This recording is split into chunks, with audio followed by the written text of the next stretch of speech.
Hello friends, నేను శరణ్యాని. ఇవాళ మంచు తాకిన పూలు 59వ భాగం చదువుకుందాము. రాసిన వారు మీనా ముక్తేశ్వర్ గారు. సతీష్, అంశు, సంఘవి ముగ్గురు కూడా కారులో బయలుదేరారు. పిల్లల్ని తాయారమ్మ గారు, అనసూయమ్మ గారు ఉండడంతో వదిలి వెళ్ళారు. కారులో కూర్చున్న సతీష్కి కళ్ళు ఎర్రగా ఉన్నాయి.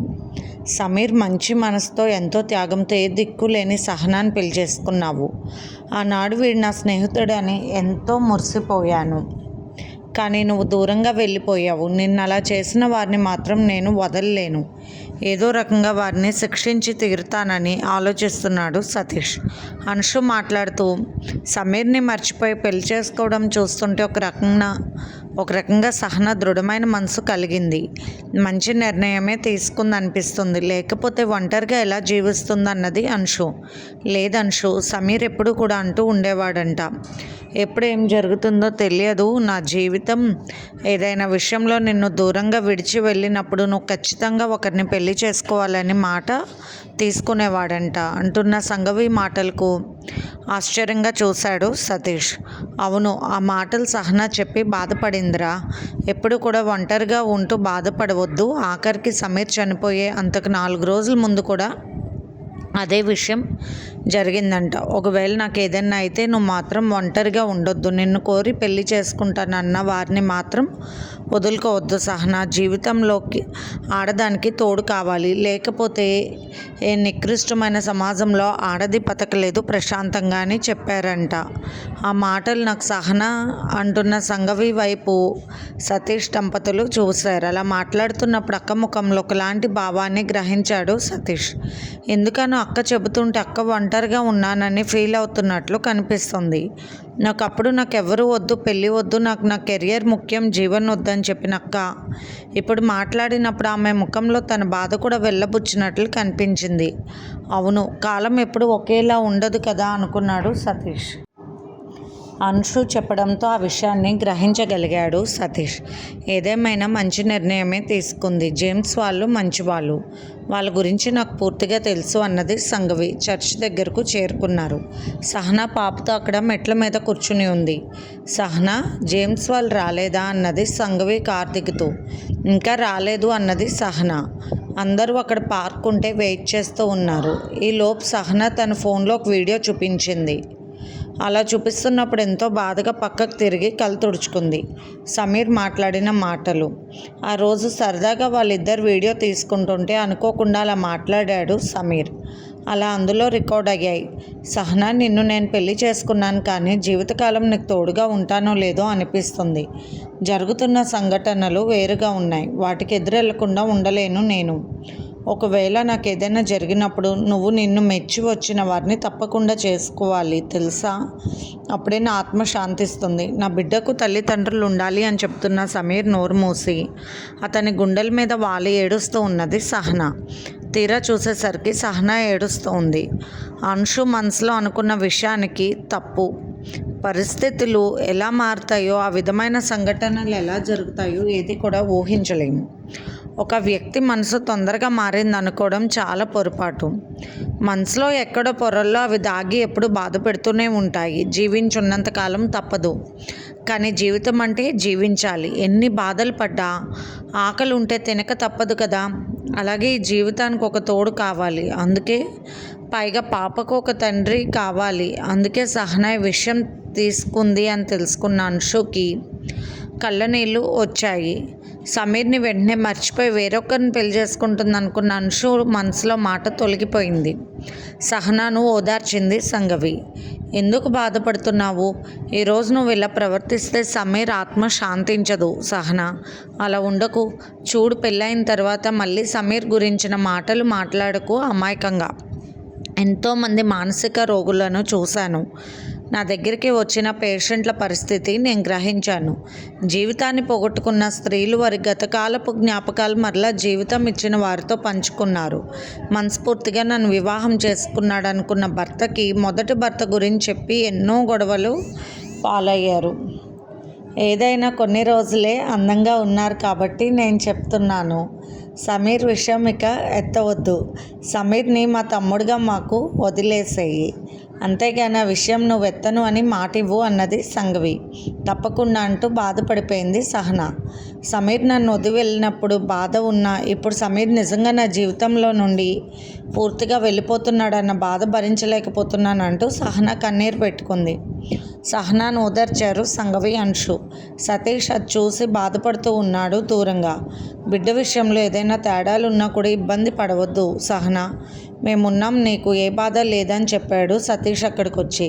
తప్పకుండా అంటూ మంచి భర్త లభించినప్పుడు అతనికి తెలిసిన సన్నిహితులు స్నేహితులు అందరూ కూడా మంచిగానే ఉంటారు. ఆ మనిషి లేకపోయినా వారి తోడు అండగా ఉంటుంది అని మిమ్మల్ని చూస్తుంటే నాకు అర్థమవుతుంది. ఎప్పుడు కూడా నన్ను ఒంటరిగా వదిలిపెట్టలేదు మీరు. మరొక పెళ్లి చేసుకుంటున్నా ఇప్పుడు కూడా మీ వెనుక మేమున్నామని ధైర్యం చెప్తున్నారు. మీ రుణం ఎలా తీర్చుకోనంటూ కన్నీరయ్యింది సహనా. సహనా, నువ్వు చేసేది తప్పు కాదు.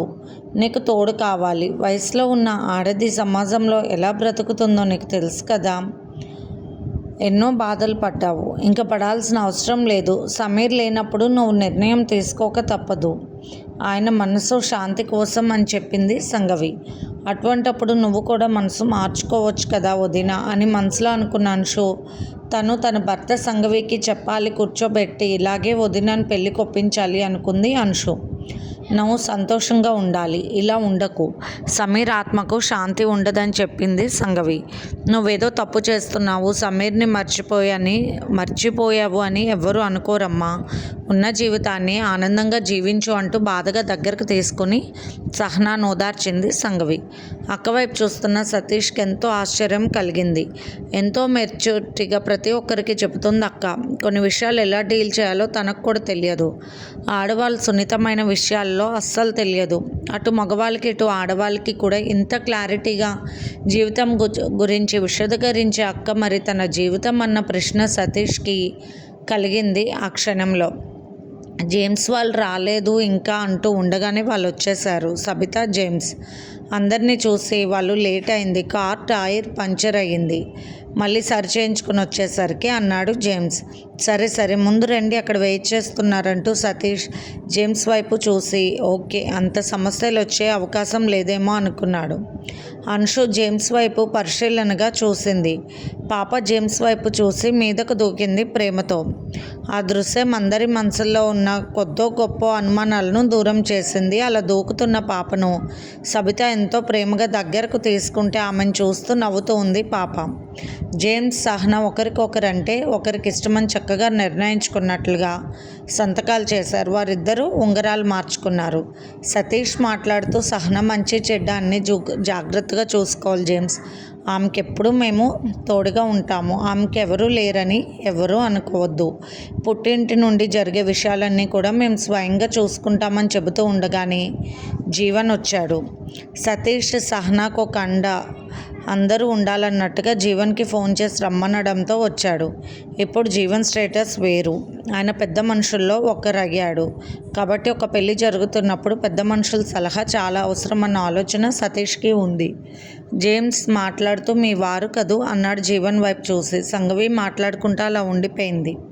ప్రస్తుతానికి అదేమీ లేదులే జేమ్స్, కానీ ఎప్పుడూ కూడా మన మంచి కోరే వ్యక్తి అంటూ మాట్లాడాడు సతీష్. ఆశ్చర్యంగా అలాగే చూశాడు జేమ్స్. అంటే అన్న ఆలోచనతో ఆలోచిస్తున్న జేమ్స్కి వదినను పిల్లల్ని కూడా తీసుకురావాల్సింది, ఇంటి దగ్గర కాసేపు ఉండేవాళ్ళు అన్నయ్య అంటున్న అంశు మాటలు విన్నా జేమ్స్కి అర్థమైపోయింది. అంటే జీవన్ మరొక పెళ్లి చేసుకున్నారనమాట. హిందూ సాంప్రదాయంలో స్త్రీకి ఒక్కసారి పెళ్ళి అవుతుందని చెప్పిన సంఘవి గారు నేడు సహనాకు రెండో పెళ్లి జరుగుతుంటే సపోర్ట్ ఇచ్చారు. సహనాకు భర్త లేరు కరెక్టే, అలాగే తను ఉండగానే ఆమె భర్త రెండో పెళ్లి చేసుకుంటే ఎలా ఒప్పుకున్నారు? ఇప్పుడు ఒంటరిగా మిగిలిపోయారా అన్నట్లు ఆమె వైపు చూస్తున్నాడు జేమ్స్. కొంచెం చిరాగ్గా ముఖం పెట్టుకుంది సంఘవి. జేమ్స్ పరిస్థితిని అర్థం చేసుకుని వెంటనే పాపాయిని తీసుకున్నారు. అందరూ ఎంతో ఆనందంగా ఉంటున్నారు. నువ్వెప్పుడు ఒక ఇల్లాలివి అవుతావు సంఘవి, నువ్వు కూడా నీకు తగ్గ వ్యక్తిని పెళ్లి చేసుకోవచ్చు కదా అని మనసులో అనుకుంటున్నాడు జీవన్. కరుణ బాగున్నారా అంటూ ప్రశ్నించింది సంఘవి. అలాగే చూశాడు సతీష్.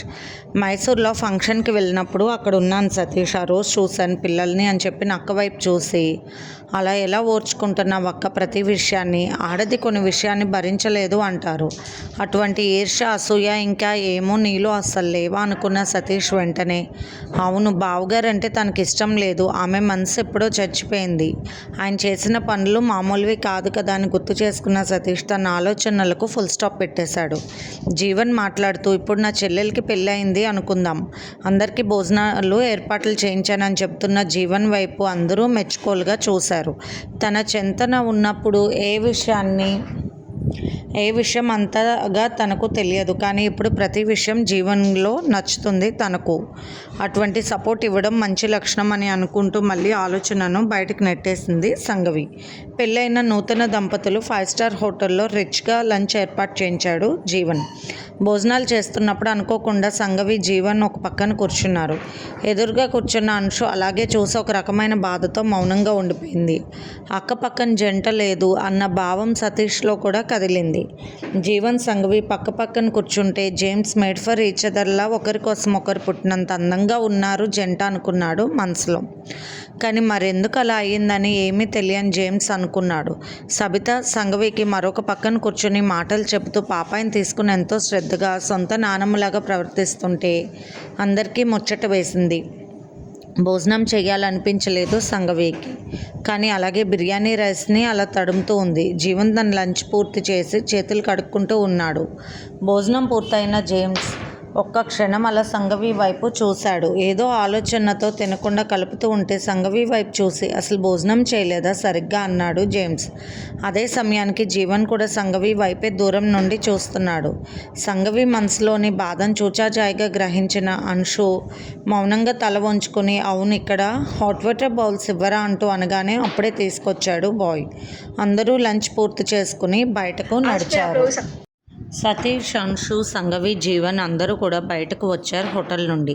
సబిత, జేమ్స్, సహనా, పాపాయి వాళ్ళ కారులో ముందే వెళ్ళిపోయారు చెప్పి. సతీష్కి ఫోన్ వచ్చింది. వెంటనే ఆఫీస్కు వెళ్లాల్సిన అవసరం పడింది. జీవన్, సతీష్ నేను ఇంటి దగ్గర దింపి వెళ్తాను ఇద్దరిని అన్నాడు. సరే బావా అంటూ సతీష్ వేరే కంపెనీ వాళ్ళు మాట్లాడటానికి వస్తే హడావుడిగా వెళ్ళిపోయాడు. జీవన్, సంఘవి, అంశు ముగ్గురు వెళ్తున్నారు. అంశు గమనిస్తూనే ఉంది. మధ్య మధ్యలో జీవన్ అన్న ఎందుకలా అద్దంలో సంఘవి వదిన చూస్తున్నట్లు అనిపిస్తుంది. పెళ్లి చేసుకున్నాక మళ్ళీ ఇలా ఎందుకు ప్రవర్తించడం తప్పు కదూ. పైగా హోటల్లో కూడా గమనిస్తూనే ఉన్నది. జీవన్ అన్నయ్య ప్రత్యేకంగా సంఘవి వదిన వైపు చూస్తున్నట్లు 2 సార్లు గమనించి ఆ విషయం సంఘవి కూడా గమనిస్తూనే ఉన్న విషయాన్ని అంశు గమనించింది. వదిన ముఖంలో ఏ భావం లేదు, కానీ అలా అద్దంలో చూస్తున్న అన్నయ్య చూపులకు తప్పుపట్టే ముఖ కవలికలు కూడా ఆమెలో కనిపించలేదు. ఎందుకని చిత్రంగా అనిపిస్తుంది. అసలు అన్నయ్యతో పొత్తే వద్దు అన్న తర్వాతే వద్దు అనుకున్నాకే వదిన సంతకాలు పెట్టించాక ఇదంతా జరిగింది. కానీ కాగితాల మీద రాతలు వల్లే మనసులో గీతలు ఉండవు కదూ. ఏ ఆలోచన గీత ఎటువైపు తిరుగుతుందో అన్నది అర్థం కాని పరీక్ష. కానీ ఈ గీత అటువైపు తిరగడం అనేది కరెక్ట్ కాదుగా. ఇదంతా చూస్తుంటే తొందరగా సంఘవి వదినకు మంచివారిని సెలెక్ట్ చేసి పెళ్లి చేసేయాలని ఖచ్చితంగా నిర్ణయించుకుంది అంశు. నిజానికి సంఘవి వదిన గొప్ప అందగత్తే. ఎంత కాదనుకున్నా వారిద్దరు భార్యాభర్తలుగా కొన్నాళ్ళు జీవించారు. అలా ఆకర్షణ జీవన్ అన్నయ్యకు వదిన మీద లాగుతూ ఉండొచ్చు, కానీ ఆ విషయంలో వదిన కూడా అలా ఉండడం తప్పే కదూ. తన జీవితానికి మరొక దారి లేకుండా అయిపోయి అర్థం కాని పరిస్థితుల్లో ఉంది వదిన మనసు. పెళ్ళైన వాడి గురించి ఆలోచించడం మొదలు పెడితే ఇక ఆమె మనసులో ఖాళీ ఎక్కడొస్తుంది. ఈ ఆలోచనలు మార్చాలంటే వెంటనే వదినకు పెళ్లి చేయాలన్న ఆలోచనను సతీష్తో చెప్పించాలి. అత్తయ్యతో కూడా బలంగా చెప్పించాలి. తను కూడా నిజం చెప్పి చూడాలి. ఇక వదిన సంగతి జాగ్రత్తగా పట్టించుకోవాలనుకుంది అంశు కావాలనే కరుణ వదిన ఏం చేస్తుందో మీకోసం ఎదురు చూస్తూ ఉంటుంది అన్నది అంశు. సంఘవికి ఆ మాట కాస్త బాధగా అనిపించినా నిజం కదూ అనుకుంది. పిల్లలిద్దరూ ఏం చేస్తున్నారన్నయ్య, ఒకరోజు వచ్చి పిల్లల్ని చూడాలని అనిపించింది, కానీ అంతా హడావుడి పనులతో సరిపోయింది. అన్నయ్య వాళ్ళ ఇంటికి కూడా ఒకసారి వెళ్ళాలని చెబుతున్నాను, కానీ ఆఫీస్లో పని ఒత్తిడి ఎక్కువైపోయిందని చెబుతున్నా. అంశు మాటలకు రవిశంకర్ గారితో నేను 2-3 రోజులకు ఒకసారి మాట్లాడుతూ ఉంటానమ్మా అని చెప్పాడు జీవన్ నవ్వుతూ. చూడడం తప్పనిసరి, ఆయన చూపుల్లో ఏ చెడు భావం లేదు అనడానికి మాత్రం నిదర్శనం తెలుస్తుంది. జార విడుచుకున్న వజ్రం మరొక చోట మెరుస్తూ కనిపిస్తుంటే అనుకోకుండా కళ్ళు అటువైపు వెళ్ళడం అనేది సహజమే.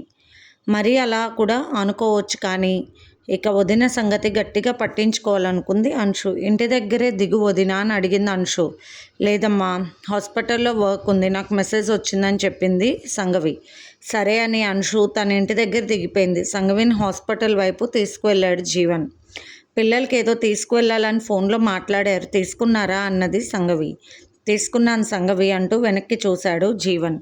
సంగవి ఏమీ అనుకోనంటే ఒక మాట చెప్పాలనుంది అంటున్న జీవన్ వైపు చూసి, నా స్థానాన్ని మరొకరికి ఇచ్చిన తర్వాత ఇప్పుడు నాతో మీరేం మాట్లాడతారు, మాట్లాడినా అది ఎలా బాగుంటుంది అని ఆలోచిస్తూ ఉంది సంగవి.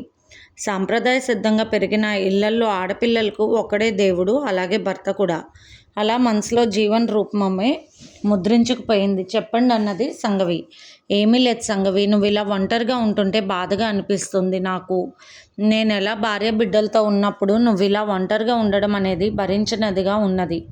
నీకు తగ్గవాన్ని ఎంచుకుని నువ్వు కొత్త జీవితం ప్రారంభిస్తే మంచిది కదూ అన్నాడు జీవన్. సంగవికి కోపం వచ్చింది. ఉచిత సలహాలు ఇవ్వాల్సిన అవసరం జీవన్కి ఏముంది? ఎందుకో ఆ మాటలు జీవన్ నోటి వెంట వింటుంటే కాస్త కోపంగా అనిపించింది సంగవికి. నా మాట విను, అమ్మ కూడా దిగులుగా ఉంది, నీ జీవితం ఎలా అయిపోతుందో అని.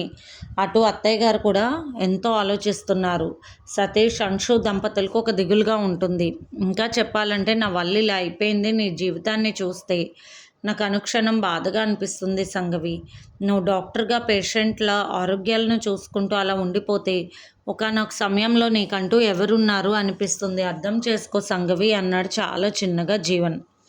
సంగవి ఏమీ మాట్లాడలేదు. ఇప్పుడు నీకు ఏమీ తెలియకపోవచ్చు, ప్రజలకు సేవ చేయడం గొప్పే కావచ్చు, వైద్య వృత్తిలో బిజీ కావచ్చు, కానీ నీ జీవితం, నీకంటూ ఒక జీవితం ఉండాలిగా సంగవి అంటున్న జీవన్ మాటకు సమాధానమే లేదు. నీకు తగ్గవారిని మళ్ళీ పెళ్లి చేసుకోవడంలో తప్పేమీ లేదు అంటున్న జీవన్ మాటలకు ఏమీ మాట్లాడలేకపోయింది సంగవి. హాస్పిటల్ వచ్చేసింది. చాలా థ్యాంక్స్, హాస్పిటల్ దగ్గర దింపినందుకన్నది కాస్త చురుగ్గా సంగవి. ఎక్కువగా మాట్లాడి ఉంటే ఏమీ అనుకోవద్దని జీవన్ అక్కడి నుండి వెళ్ళిపోయాడు. డాక్టర్, ఒక అర్జెంట్ కేసు వచ్చింది, మీకు ఇప్పుడే ఫోన్ చేద్దాం అనుకుంటున్నాను అంటున్న సిస్టర్ మాటలకు హడావుడిగా లోపలికి వెళ్ళిపోయింది. ఆ రోజు రాత్రి 8 వరకు విపరీతంగా వర్క్ ఉంది. ఇంటికి వెళ్ళి మానసాదేవి గారి పాపని చూసుకుని పాపాయికి మంచి మాటలు చెప్పి మళ్ళీ హాస్పిటల్ రూమ్కి వచ్చేసింది సంగవి. ఇప్పుడు సంగవికి భయంగా ఉంది. తన వాళ్ళు అనుకునే వాళ్ళు ఒక్కొక్కరు ఒక్కో రకంగా దూరం అయిపోతున్నారు. అలా తన జీవితంలో తన అత్తవారి ఇల్లు దూరం అయిపోయింది. తర్వాత తమ్ముడు వాళ్ళతో కలిసి ఉంటే ఆ ఇంటికి దూరం రావాల్సి వచ్చింది. తర్వాత తన చదువు నిమిత్తం తనే దూరంగా వెళ్ళింది. ఇప్పుడు సహనా తనకు తోడుగా ఉంది అనుకుంటే ఆ అమ్మాయి కూడా వెళ్ళిపోవాల్సి వచ్చింది. అలా నన్ను తోడు ఉండమని అడిగిన వాళ్ళు కూడా దూరం అయిపోతారు, ఎలాగైనా దూరం అయిపోతారు. అందుకే మానసాదేవి గారి పాపతో ఎక్కువగా ప్రేమ పెంచుకోకూడదు. ఆమెకు ఆరోగ్యం కుదుటపడి వస్తే అప్పుడు తను మళ్ళీ ఆ పాపాయిని వదులుకొని రావాలంటే బాధగా ఉంటుంది. అందుకే పాపాయి విషయం ఎక్కువగా అక్కడ ఉన్న ఆయాకు వారికి అప్పగించేసి ఇంది సంగవి. కానీ ప్రతిరోజు వెళ్ళి పాపాయి సంగతి చూసి వస్తూ ఉంటుంది 2-3 సార్లు. సహనా గుర్తుకు వచ్చింది. సహనా ఎంత మంచి అమ్మాయి, పోనీలే జేమ్స్ ఆమెను బాగా చూసుకుంటే బాగుంటుంది. ఎందుకనో పెళ్ళైపోయిన తర్వాత హోటల్లో జేమ్స్ చూపులు ఒకలాగా తన వైపు చూస్తుంటే చిరాకు అనిపించింది. అభం శుభం తెలియని సహనాకి ఏదైనా చిన్న బాధ కలిగిస్తే అతనిని మామూలుగా వదిలిపెట్టదు తను అని కోపంగా అనుకుంది సంగవి. సహనా పాపాయి తనతో ఉంటూ కాస్త అలవాటు అయ్యేసరికి ఏదోగా అనిపించింది. అలాగే పడుకుని ఉండిపోయింది. మరుసటి రోజు హాస్పిటల్లో ఎక్కువ వర్క్ లేదని తెలుసుకున్న సతీష్ ఇంటికి తొందరగా రావాలి, అమ్మ నేను చూడాలంటుంది అక్క అంటూ మెసేజ్ పెట్టాడు. భోజన కార్యక్రమాలు కూడా ఇక్కడే ఉన్నాయి, నువ్వేమి హాస్పిటల్లో తినాల్సిన అవసరం లేదు అని చెప్పాడు. సంగవికి ఏదో ఆనందంగా అనిపించింది. వెంటనే బయలుదేరి వెళ్ళింది తమ్ముడి దగ్గరకు. తనకిష్టమైన కూరలు చేసింది అంశు. చాలా రుచిగా ఉన్నాయి. భోజనాలు పూర్తి చేసిన తర్వాత అందరూ కూర్చున్నారు. తాయారమ్మ గారు, సతీష్, సంగవి కూర్చున్నారు. అంశు లోపలికి వెళ్తూ అత్తగారి వైపు చూసి మొదలు పెట్టండి అత్తయ్య గారు అన్నట్లు సైగ చేసింది. సంగవి అంటూ ఉన్న తల్లి వైపు చూసి ఏంటమ్మా అన్నది సంగవి. నాన్నగారు చూస్తే అలా వెళ్ళిపోయారు. నేను ఎప్పుడు వెళ్ళిపోతానో తెలియదు, నాకు మనశ్శాంతి లేకుండా వెళ్ళిపోవడం ఇష్టం లేదు తల్లి అన్నారు చాలా నెమ్మదిగా. కొడుకు కోడలు ఇద్దరూ కూడా గట్టిగా మాట్లాడవద్దు, సున్నితంగా చెప్పాలి, అక్కను ఒప్పించాలని సతీష్ చెప్పడం. వదినని పెళ్ళికి ఎలాగైనా ఒప్పించాలి అత్తయ్య గారు, మీ మాట అక్షర సత్యం, కానీ మీరు గట్టిగా మాత్రం మాట్లాడకండి అని ముందే చెప్పుంచింది అంశు. అమ్మ తన పెళ్లి సంగతులు ఎత్తొద్దని తెలిసిపోయింది సంఘవికి. మనశ్శాంతి లేకుండా ఎందుకు వెళ్ళాలమ్మా నువ్వు, ఎంతో కాలం ఆరోగ్యంగా ఉంటారు మీరు అన్నది సంఘవి. ఆరోగ్యం ఎప్పుడు మన చేతిలో ఉండదు, ఎన్ని వైద్యాలు చేయించుకున్నా భగవంతుడు రమ్మన్నప్పుడు వెళ్ళక తప్పదుగా అన్నది తాయారమ్మ. లోపల నుండి అంశు అలా వద్దు అని నెమ్మదిగా మాట్లాడండి అని సైగ చేసింది. కోడలి మాట ఆమెకు వేదవాక్కు. సంఘవి, నా బంగారు తల్లివి కదూ, నేను దిగులతో తట్టుకోలేకపోతున్నాను, నువ్వు మళ్ళీ పెళ్లి చేసుకోమా అని అడిగింది తాయారమ్మగారు. చూస్తున్నావు కదరా, రమ్మని చెప్తావు, వస్తే ఇదిగో ఇలా పెళ్లి చేసుకోమని గోల్ చేస్తూ ఉంటుందమ్మా, ఇంకా పెళ్ళి తప్పితే వేరే మాటే ఉండదా అన్నది సంఘవి. అలా ఎందుకు అనుకుంటావక్క అన్నాడు సతీష్. తమ్ముడు అంటూ సతీష్ వైపు చూసింది సంఘవి. నిజమక్క, పెళ్లి చేసుకోకుండా ఎన్ని రోజులు ఇలా ఒంటరిగా ఉంటావు, నాకు నిన్న చాలా బాధ కలిగింది, అందరికీ పెళ్ళిళ్ళు అవుతూ నువ్వు ఒక్కదానివి ఇలా అలా ఉండడం అనేది నాకు నచ్చలేదక్క, నాకు బాధగా ఉంటుంది, నేను సంతోషంగా ఉండలేకపోతున్నాను నిన్ను ఇలా చూస్తూ అని చెప్పాడు సతీష్. ఇది ఫ్రెండ్స్ ఇవాల్టి ఎపిసోడ్. రేపు ఇంకొక ఎపిసోడ్తో మీ ముందుకు వస్తాను. మీకు కనుక స్టోరీ నచ్చినట్లయితే లైక్ చేసి షేర్ చేసుకొని సబ్స్క్రైబ్ చేసుకోండి. ఉంటాను.